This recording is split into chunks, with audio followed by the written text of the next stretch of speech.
성도 여러분, 이 본문을 한마디로 표현하면 주님께서 물로 포도주를 만드셨다 하는 내용입니다. 제가 지금껏 들어본 설교는 이 내용을 가지고 주로 변화 그리고 순종을 강조했습니다. 물이 변하여 포도주가 된 것처럼 우리도 거듭날 수 있다는 것, 그리고 하인들이 순종했던 것처럼 우리가 순종하면 기적이 일어난다는 것이었습니다. 이 본문이 성도님들에게 주는 의미는 무엇입니까? 요한복음의 기록 목적은 이렇습니다. 요한복음 20장 31절입니다.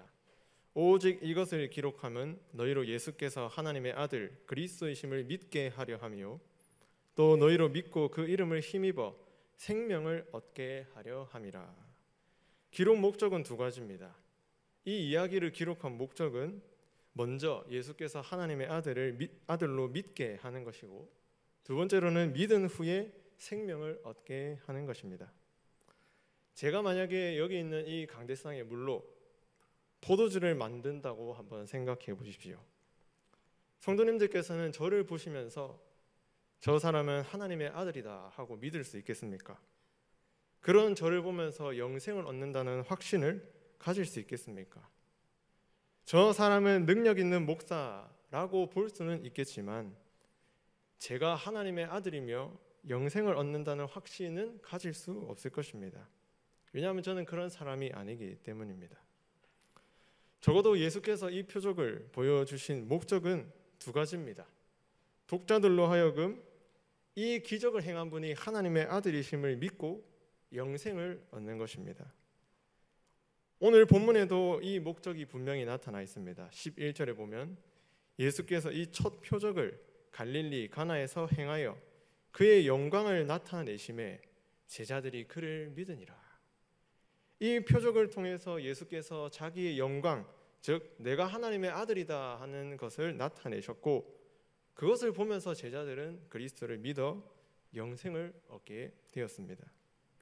이 11절에 나타난 것 중에 중요한 것은 세 가지입니다. 첫째는 표적, 주님께서 표적을 보이셨다 하는 것이고, 두 번째로는 주님께서 표적을 통해서 영광을 나타내셨다는 것이고, 세 번째는 그 영광을 보고 제자들이 믿었다 하는 것입니다. 이 본문의 목적에 따라 표적, 영광, 믿음이란 제목으로 하나님의 말씀을 상고하겠습니다.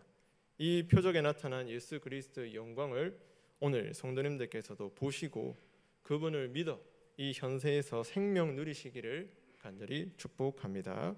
먼저 표적을 살펴보겠습니다.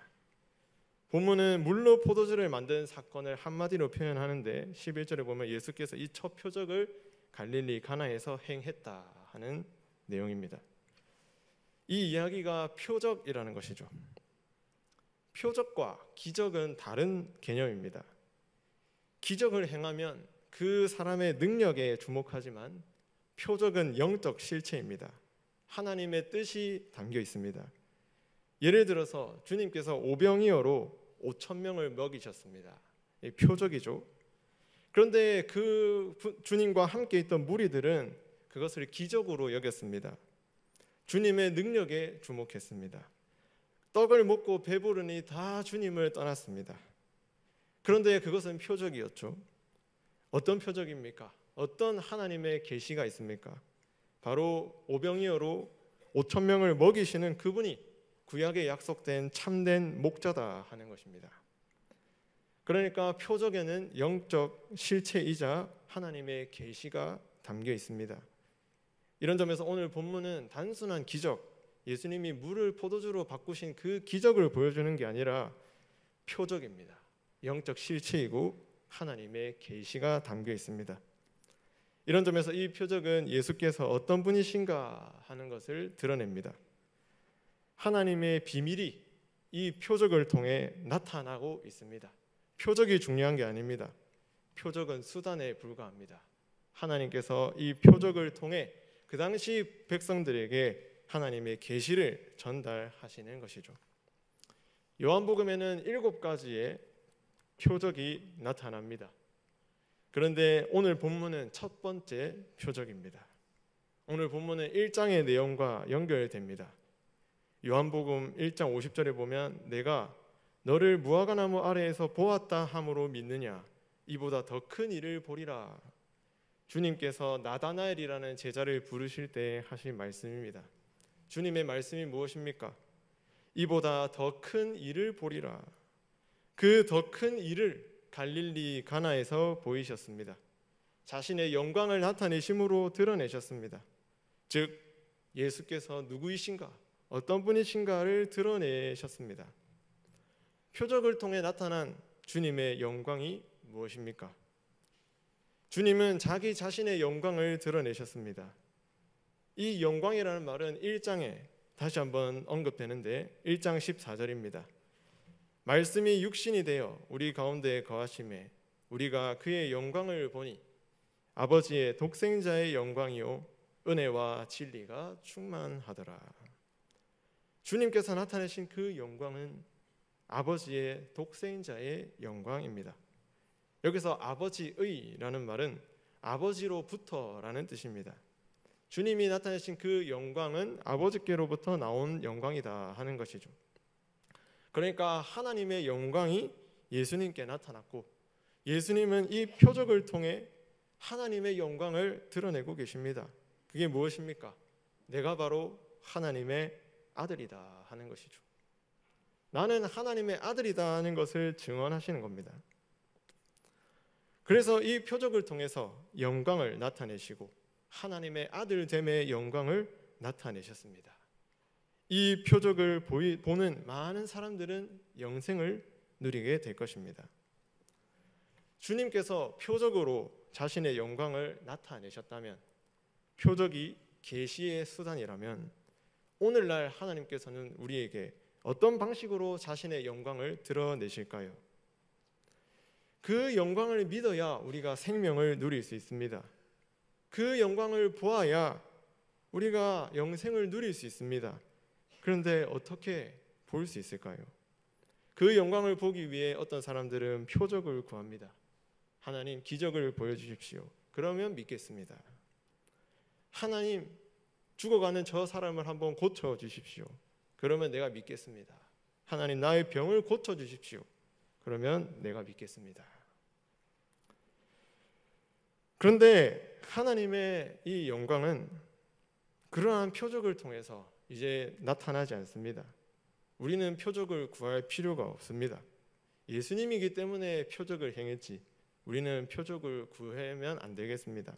왜냐하면 하나님의 계시는 더 이상 표적이라는 방식으로 우리에게 나타나지 않기 때문입니다. 하나님의 계시는 이 성경에 완성되어 있습니다. 그렇기 때문에 우리는 더 이상의 표적을 구해서는 안 됩니다. 물론 병을 고치기 위해서 병든 자들을 위해서 기도할 수 있고 기도하면 하나님이 응답하십니다. 그러나 그것을 통해서 하나님의 계시가 우리에게 임하진 않습니다. 오직 계시는 우리에게 주어진 이 성경을 통해서 하나님의 계시가 나타나게 됩니다. 성경은 66권으로 완전합니다. 거기에 어떤 것을 빼거나 어떤 것을 덧붙일 수 없습니다. 그렇다면 오늘 우리는 하나님의 영광을 어떻게 볼 수 있을까요? 성경을 통해서 볼 수 있습니다. 더 나아가서 성경을 강의하는 이 설교를 통해서 주님의 영광을 볼 수 있습니다. 감사하게도 주님께서는 그 영광을 나타내기 위해 오늘 우리를 예배로 부르셨습니다. 그리고 지금 주님이 말씀하고 계십니다. 오늘 이 표적을 통해서 주님의 영광을 보고 주님께서 우리에게 말씀하시는 그 소리를 듣고 생명을 누리시는 성도님 되시길 축복합니다. 두 번째로 영광에 대해서 살펴보겠습니다. 주님이 나타내신 그 영광, 하나님의 아들됨의 영광입니다. 그런데 그 영광의 근원은 하나님 아버지로부터 온 것입니다. 그렇다면 이 영광을 살피려면 하나님의 영광이 무엇인가 우리가 살펴야 됩니다. 하나님의 이 영광은 출애굽에서 분명히 나타났습니다. 출애굽기 16장 10절입니다. 아론이 이스라엘 자손의 온 회중에게 말하매 그들이 광야를 바라보니 여호와의 영광이 구름 속에 나타나더라. 구름은 하나님의 임재의 가시적인 표현입니다. 예를 들어서 이스라엘 백성들이 출애굽할 때 그들 가운데 무엇이 임했습니까? 구름 기둥과 불 기둥으로 그들에게 임재하셨습니다. 그 구름 기둥 자체가 하나님이 아니라 하나님은 눈에 보이지 않으십니다마는 그런 구름을 통해서 가시적으로 보여주시는 것입니다. 그러니까 하나님의 이 영광이란 곧 하나님의 임재를 가리킵니다. 광야에서는 불기둥과 구름기둥으로 임하셨고 또 성막이 건축되자 하나님께서는 그 성막에 온전히 가득하셨습니다. 하나님의 구름이 성막을 가득 채웠습니다. 그리고 솔로몬 성전이 완성되자 그곳에서도 마찬가지로 하나님의 임재가 충만하게 나타났습니다. 그런데 오늘날은 성전이라는 특정 공간에만 하나님이 임재하시는 것이 아닙니다. 왜냐하면 하나님은 우리 자신, 믿는 신자를 성전으로 부르셨기 때문입니다. 그래서 하나님의 영광은 이미 우리에게 임재해 계시고 하나님의 영광은 이미 우리 안에 나타나 있는 것입니다. 왜 우리가 하나님의 임재를 누리지 못합니까? 그것은 우리의 죄 때문입니다. 우리의 불신앙 때문입니다. 하나님이 임재하고 계심에도 불구하고 믿지 못하고 바라보지 못하기 때문입니다. 그런데 이 하나님의 임재가 오늘 본문에 어디에 나타났습니까? 바로 결혼식에 나타났습니다. 결혼식을 하나님의 성전 삼아 하나님의 영광을 나타내 보이시는 것입니다. 결혼식은 기쁜 날입니다. 기쁨의 상징은 포도주입니다. 시편의 시인들은 주님께서 주신 기쁨을 포도주로 표현을 했습니다. 시편 말씀에 보면 이렇습니다. 시편 104편 15절에 보면 사람의 마음을 기쁘게 하는 포도주와 사람의 얼굴을 윤택하게 하는 기름과 사람의 마음을 힘있게 하는 양식을 주셨도다. 하나님께서 우리를 기쁘시게 하는 포도주를 주셨다 하는 것입니다. 그러니까 포도주는 기쁨을 상징합니다. 기쁨이 가득해야 할 그 결혼식에 문제가 생겼습니다. 어떤 문제입니까? 그곳에 포도주가 떨어졌습니다. 포도주가 부족했습니다. 이것은 심각한 문제입니다. 유대인의 결혼식은 보통 7일간 진행됐습니다. 손님들은 7일 동안 충분하게 기뻐할 수 있어야 했고 또 그 기뻐할 수 있도록 충분한 포도주를 제공해야 했습니다. 그런데 그 포도주가 부족한 것입니다. 제가 결혼할 때에도 음식이 부족할까 봐 조마조마했던 적이 있는데 이때는 2000년 전입니다. 그리고 7일 동안 진행됐습니다. 그러니까 기쁨을 상징하는 포도주가 떨어진다는 것은 손님들에게 엄청난 결례입니다. 손님들이 너무 많아서 포도주가 부족했을까요? 물론 그렇게 볼 수도 있습니다만은 그 당시 사회적인 배경은 유대인들은 로마의 식민지였습니다. 그리고 로마는 세리들을 통해서 유대인들을 경제적으로 착취하고 억압하고 있었습니다. 이런 역사적 배경을 고려한다면 그 주인은 형편이 어려운 상황에서 결혼식을 연 것입니다. 그런데 손님들은 그의 사정을 이해해 주지 않습니다. 포도주가 떨어진 것은 그만큼 결례이고 신문 일면에 나올 만한 큰 사건입니다. 유대 사회 전체에서 조롱거리입니다. 엄청난 수치입니다. 만약 손님들이 조롱하게 된다면 어떻게 되겠습니까?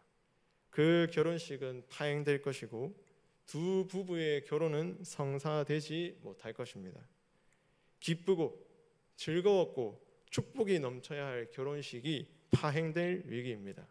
이때 하나님의 임재가 하나님의 영광이 나타난 것입니다.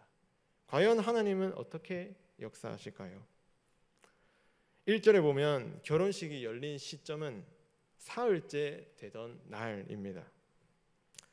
그러면 어떤 날로부터 사흘째 되는 날일까요? 요한복음 1장에는 날짜를 암시하는 그런 표현들이 있습니다. 29절에도 보면 이튿날, 35절에 보면 이튿날, 43절에도 보면 이튿날입니다. 이러한 날짜들은 문맥적으로 다 연결되어 있습니다. 그러니까 그 이튿날로부터 사흘째 되던 날, 이때가 언제입니까? 바로 여섯째 날이 됩니다. 여섯째 날에 결혼식의 곤경이 찾아온 것입니다. 그런데 요한복음 1장에 보면 창세기 1장에 하나님의 창조를 반복하고 있습니다. 그렇다면 그 창조 사역과 하나님의 이 오늘 본문에 나오는 결혼식이 서로 연결되어 있다는 것을 알 수 있습니다. 밀접하게 관련된 것이죠. 즉 여섯째 날, 사흘째 되던 날은 여섯째 날인데 하나님의 창조를 한번 생각해 보십시오. 여섯째 날에 하나님이 무엇을 창조하셨습니까? 남자와 여자를 창조하셨습니다. 남자와 여자가 창조되어서 그들은 하나가 되었고 결혼하게 되었습니다. 그런데 그들은 결혼의 기쁨을 잊었고 그 결혼의 기쁨을 잃어버렸습니다. 왜냐하면 그들의 죄 때문입니다. 오늘 본문에서도 마찬가지로 이 두 부부의 결혼이 파행될 위기입니다. 그런데 이때 하나님의 영광이 나타났습니다. 하나님이 임재하셨습니다. 하나님이 임재하여 두 부부의 결혼을 보호하실 뿐 아니라 그 결혼식을 회복하셨고 결혼식에서 잃어버렸던 기쁨을 회복해 주셨습니다. 기쁨의 핵심은 포도주라 말씀드렸습니다. 그런데 이 포도주는 메시아 시대의 기쁨을 상징합니다. 메시아 시대가 되면 이스라엘이 마음껏 포도주를 마시며 즐기게 될 것이다. 성경은 약속하고 있습니다. 심지어 하나님께서 그 때가 되면 포도주를 연회로 베풀어서 백성들에게 주실 것을 약속하고 있습니다. 이사야 선지자의 예언입니다. 함께 읽어보면 좋겠습니다. 이사야 25장 6절 8절입니다. 함께 읽어보겠습니다.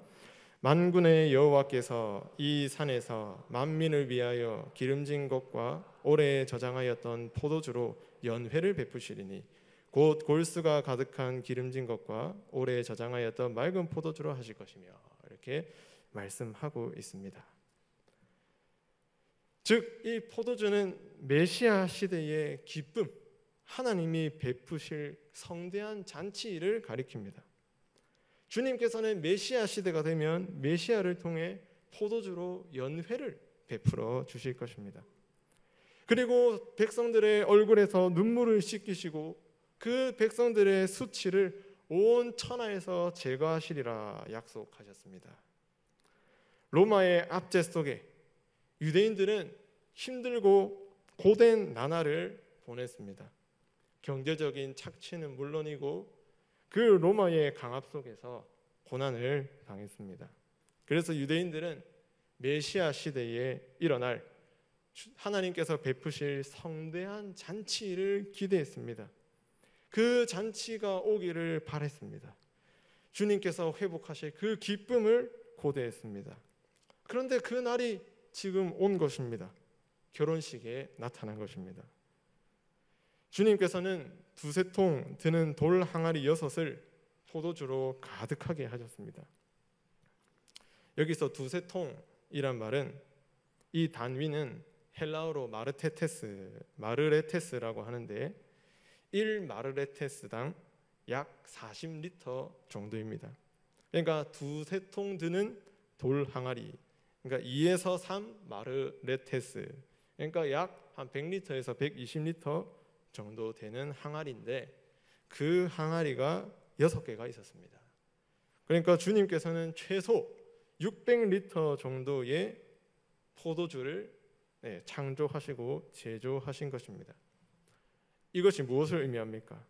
주님께서 회복하신 기쁨의 크기가 엄청나게 크다는 것을 보여줍니다. 주님은 곤경에 처한 결혼식 대신에 새 시대의 기쁨의 연회를 그 결혼식에 베푸시고 열어주신 것입니다. 오늘 성령님께서 이 기쁨을 우리에게 회복시켜 주시길 기대합니다. 그리고 하나님께서 이 기쁨을 성대한 연회를 베풀어 주시기 위해 오늘 우리를 부르셨습니다. 그러니까 우리가 교회당 문 밖을 나갈 때에는 무엇으로 가득 차야 하겠습니까? 주님이 회복하신 기쁨으로 가득 차야 할 것입니다. 오늘 성령께서 이 은혜 우리에게 주시길 간절히 축복합니다. 마지막으로 믿음입니다. 표적을 통해 영광이 나타났고, 이제 이 영광이 나타나면 우리의 반응은 어떻게 해야 되겠습니까? 그것을 믿어야 하는 것이죠. 주님께서 하나님이 약속한 메시아이신데 모든 눈물을 닦아 주실 메시아, 그리고 그 눈물을 잊을 만큼 기쁨을 만끽할 수 있는 성대한 연회를 베푸시는 분이시다는 것이 오늘 본문에서 드러났습니다. 이 영광을 나타내신 목적이 무엇입니까? 우리로 믿어 생명을 얻게 하는 것입니다. 1차적으로 이 본문은 제자들을 위한 것입니다. 앞선 문맥에 보면 나다나엘이라는 제자가 무화과 나무 아래에서 메시아를 기다렸습니다. 로마의 압제 속에, 수많은 고난 속에, 기쁨이 없는 그런 상황 속에 하나님이 약속한 기쁨의 연회를 베푸실 그 메시아 언제 옵니까? 하면서 기다리고 있었습니다. 그런데 그는 무화과 나무 아래에서 기다렸습니다. 이 무화과 나무 또한 신학적으로 보면 메시아 시대의 회복을 상징합니다. 만군의 여호와가 말하노라, 그날에 너희가 각각 포도나무와 무화과 나무 아래에서 서로 초대하리라. 스가랴 3장 10절의 말씀입니다. 무화과 나무 아래에서 서로 초대하리라. 그 아래에서 메시아가 주시는 회복이 일어날 것이라는 것을 약속한 것이죠. 그래서 나다나엘은 무화과 나무 아래에서 메시아를 고대한 것입니다. 그런데 생각해 보십시오. 앞서 문맥에 보면 세례 요한이 메시아를 증언했습니다. 그리고 나다나엘의 친구였던 빌립도 예수 그리스도를 만나고 자기에게 와서 내가 메시아를 보았다 말했습니다. 그럼에도 불구하고 나다나엘은 믿지 못했습니다. 어떻게 나사렛에서 선한 것이 날 수 있느냐? 그의 믿음이 약했습니다. 그래서 주님께서는 나다나엘에게 이보다 더 큰 일을 보리라 하신 후에 갈릴리 가나에서 성대한 연회, 기쁨의 연회를 베푸신 것입니다. 이 사건을 보고 나다나엘뿐만 아니라 제자들은 어떻게 되었습니까? 그들은 예수 그리스도를 믿었습니다. 이것이 하나님의 은혜입니다. 그리고 이 사건 후에 또 어떤 사건이 나옵니다. 바로 니고데모라는 사람이 주님을 찾아온 것이죠. 하나님이 함께 하지 아니하시면 당신이 행하시는 이 표적을 아무도 할 수 없습니다. 그는 이 표적을 보았습니다. 물론 보지 못했지만 들었습니다. 그러면서 밤에 주님을 찾아온 것입니다. 당신이 진짜 메시아입니까? 이때 주님이 말씀하셨습니다. 사람이 물과 성령으로 나지 아니하면 하나님의 나라에 들어갈 수 없다. 무슨 의미입니까? 주님이 베푸시는 성대한 그 연회를 보았으면 생명을 얻어야 하는데 생명을 얻으려면 하나님을 믿어야 한다는 것입니다. 그 연회를 어떻게 누리며 어떻게 생명을 얻을 수 있습니까? 지금 니고데모 앞에 있는 이분, 표적을 행하신 그분이 하나님의 아들이심을 믿어야 하는 것입니다. 감사하게도 주님께서는 니고데모에게 믿음을 주셨습니다. 그래서 니고데모는 믿어 생명을 누렸습니다. 후에 대제사장들과 바리새인들이 예수님을 책잡을 때 그는 주님을 변호했습니다. 이렇게 그는 믿음으로 하나님의 아들을 믿음으로 생명을 누리는 자가 된 것입니다. 성도 여러분, 오늘 우리는 성경을 통해 예수 그리스도의 영광을 보았습니다. 어떤 영광입니까? 그분이 하나님의 아들이자 메시아 시대의 기쁨을 회복하시는 분이자 우리에게 성대한 잔치를 베푸시는 분이심을 깨닫게 되었습니다. 우리는 이 기쁨을 통해서 생명을 공급받게 되고 이 생명을 누릴 때 우리는 삶의 활력을 얻게 될 것입니다. 중요한 것은 우리의 믿음입니다. 그리스도의 영광이 나타나더라도 믿지 못하면 우리에게는 생명은 누릴 수 없습니다. 성경에 게시된 그 예수 그리스도의 영광을 보고 그분을 믿을 때에야 우리가 생명을 누리게 되는 것입니다. 오늘 성령께서 성도님들께 이 믿음 주시기를 간절히 바랍니다. 사실 주님이 베푸시는 이 연회는 매 주일마다 주어지는 은혜입니다. 그 기쁨의 연회는 천국의 기쁨입니다. 그런데 그 천국의 기쁨은 우리가 죽어야만 누릴 수 있지만 하나님은 은혜로 이 땅에서도 부분적으로 맛볼 수 있도록 하십니다. 그날이 언제입니까? 바로 주일입니다. 주일은 우리가 일하는 날이 아닙니다. 우리가 우리의 어떠함을 나타내는 날도 아닙니다. 주의 날은 주님이 일하시는 날입니다. 주님이 어떤 일을 하십니까? 잔치를 베푸십니다. 기쁨의 잔치를 베푸십니다. 우리는 이 땅 가운데 천국과 지옥을 맛보며 살아가지 않습니까? 우리의 삶에 얼마나 고단한 일들이 많이 있습니까? 믿음으로 살아갈 때 우리에게 얼마나 많은 고난이 찾아옵니까? 우리는 매일 천국과 지옥을 왔다 갔다 하며 살아갑니다. 그런 우리의 삶에 기쁨이 있습니까? 그러나 주님은 그 기쁨을 주시기 위해 주일에 성대한 연회를 베푸시는 겁니다. 그게 지금입니다. 이 잔치를 통해 우리는 생명을 공급받습니다. 주님은 우리를 예배로 부르셨고 우리가 회개할 때 우리의 죄를 용서하셨고 설교를 통해서 자신의 영광을 나타내셨고 우리를 먹이셨습니다. 이 모든 예배의 순서가 하나님의 잔치입니다. 그런데 결혼식에 포도주가 부족했던 것처럼, 아니 로마의 압제 속에서 부족할 수밖에 없었던 것처럼 우리의 삶은 늘 곤경으로 가득 차 있습니다.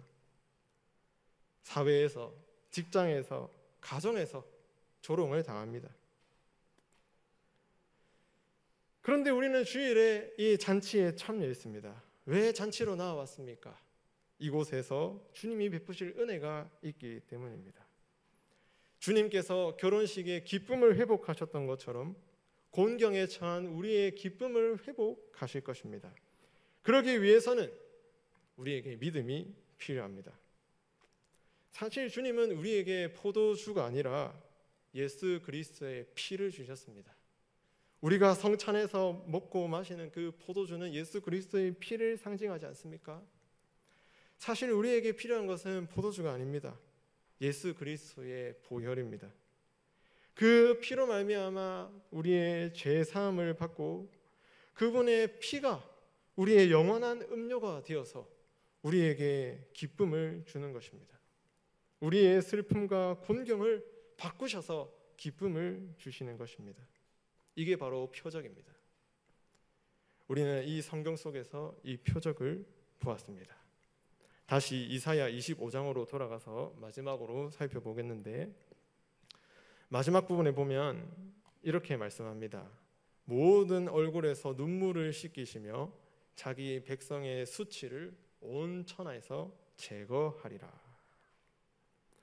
주님께서는 자신의 영광을 나타내심으로 오늘 우리의 눈물과 우리의 수치를 제거하셨습니다. 이 은혜 누리시는 성도님 되셨으면 좋겠습니다. 주님께서는 연회를 베푸신 후 우리의 눈물과 수치를 제거하신다는 이 표현은 요한계시록에도 동일하게 나타납니다. 계시록 21장 3절에서 4절에 보면 보라, 하나님이 그들과 함께 계시리니 그들은 하나님의 백성이 되고 하나님은 친히 그들과 함께 계셔서 모든 눈물을 그 눈에서 닦아주시니. 하나님이 임재하실 때 하나님의 영광이 나타나고 하나님의 영광을 믿을 때 눈물과 수치가 제거되게 되는 것입니다. 더 이상 우리의 삶에는 눈물과 애통이 없습니다. 왜냐하면 하나님이 임재해 계시기 때문입니다. 이미 하나님의 영광은 우리 안에 거하고 있습니다. 그 사실을 믿지 못하기 때문에 오늘 이 설교를 통해서도 하나님이 우리에게 있다는 것을 확신시켜 주십니다. 주님께서는 이 결혼식을 하나님의 임재의 장소로 만들어서 그분의 영광을 나타내시고 우리로 생명을 누리게 하셨습니다. 말씀을 정리하겠습니다. 성도 여러분, 설교를 통해 예수 그리스도의 영광을 보셨습니까? 이것을 본다는 것은 믿음으로 보는 것입니다. 이 영광을 볼 때, 그것을 믿을 때 우리는 생명을 공급받게 됩니다. 성도 여러분, 삶에 여러 가지 이유로 치이고 계십니까? 여러 가지 고난으로 마음이 가난하십니까? 애통할 일이 많으십니까? 그런 상황에서도 의에 줄이고 목이 마르십니까? 오늘 주님의 영광을 믿읍시다. 하나님의 임재하심으로 오늘 우리에게 성대한 연회를 베푸셨습니다. 이 연회 속에서 우리는 생명을 누리고 공급받고 예수 그리스도의 보혈을 먹고 마심으로 말미암아 기쁨을 회복하였습니다. 이 생명은 종말론적 의미로 천국에 들어갈 때 누리는 것이기도 하지만 현재적인 의미도 있습니다. 그것은 우리가 이 땅에서 천국의 기쁨을, 천국의 그 생명을 누리며 살아가는 것이죠. 의인은 7번 넘어질지라도 다시 일어난다 하였습니다. 왜 일어날 수 있습니까? 주님의 이 생명, 주님이 베푸신 연회 속에서 생명을 공급받았기 때문입니다. 그래서 이 기쁨으로 충만하여 우리의 삶 속에서 날마다 기쁨 누리며 살아가는 저와 성도님들 되시길 삼위 하나님의 이름으로 축복합니다. 아멘.